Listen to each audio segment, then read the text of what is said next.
So today we're going to talk about how to salvage your audio. Let's say you're filming a video, you've got it all wrapped up, you go into post, and all of a sudden the audio is terrible. You've got a lot of wind noise, and it just sounds horrible. Do you want to go and start the whole thing over, redo your shoot? Do you even have time to do that? Or is there something that you can do to salvage your audio? How can you make it go from this to something more like this? Okay, so this is what the audio sounds like right now. I'm about 1.5 feet away from a portable air conditioner, and that's what all this ambient noise is, a wind noise. And let's see if we can salvage this audio. So the first thing we're going to want to do, we're going to go ahead and open our browser, and we're going to go to the website auphonic.com. Now, once we have auphonic.com open, we would simply grab our MP4 and drop it in here, or we could just grab the audio file and drop it in here. So this is what it sounds like right now. I'm actually recording this with the bat audio. I'm going to stop it, and then I'll start again and drag this video into Auphonic, and we'll see the difference in how it cleans it up. All right, so let's go ahead and open our browser back up. We're going back to Auphonic, and now I'm going to drag and drop in the screen recording with the terrible audio. Now, what's really cool about this is you can go ahead and create presets, or you can use their default preset. I've already created one that I like to kind of clean things up. And once you selected the preset, you just hit start processing.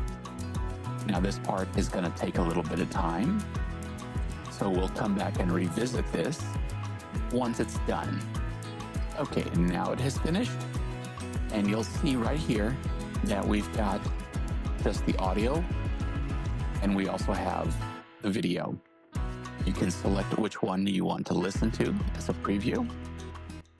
Okay, so this is what the audio sounds like right now. Now, what I normally do is just download the MP3, and then I'll just go and sync it up with the video. So we'll go ahead and hit download. Okay, so once that has finished and you've already downloaded it, you'll go ahead and open your video editing software. I use Final Cut Pro, but whatever software you use, it should work the same. I'm going to go ahead and import the media. Okay, once we have verified that that is the correct audio file, we're going to go ahead and import it. Now, we also want to import the screen capture or the video. So we'll just go to where that was saved. In my case, I was using QuickTime just to record the screen.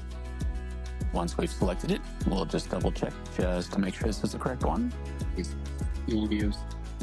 Okay, there we go. We'll go ahead and import it. All right, so we've got it here, and we've got our cleaned up audio as well. So all we got to do is just put them together here in our editing software, and you'll come out with something like this.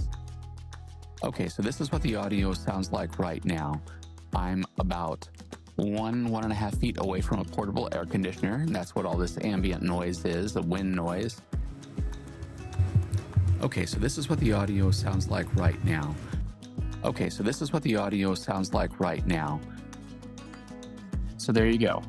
I think we found a way that we can salvage our audio, save us some time and some frustration. I'm using a vintage lens. Now, while originally autofocus, it was for the Minolta XG1, which is from the late 70s, early 80s. I've adapted it to go on my Sony a6700 APS-C camera. However, when adapting it, you do lose the autofocus. So hopefully it's been somewhat focused since I am in manual focus. But this is what a 28mm f2.8 vintage lens looks like. The lens is a Lone Star MC. Not exactly sure what that is, but this used to belong to my dad. So let me know what you think. If you'd like to learn a little bit more about this vintage lens, we can always talk about that in another video.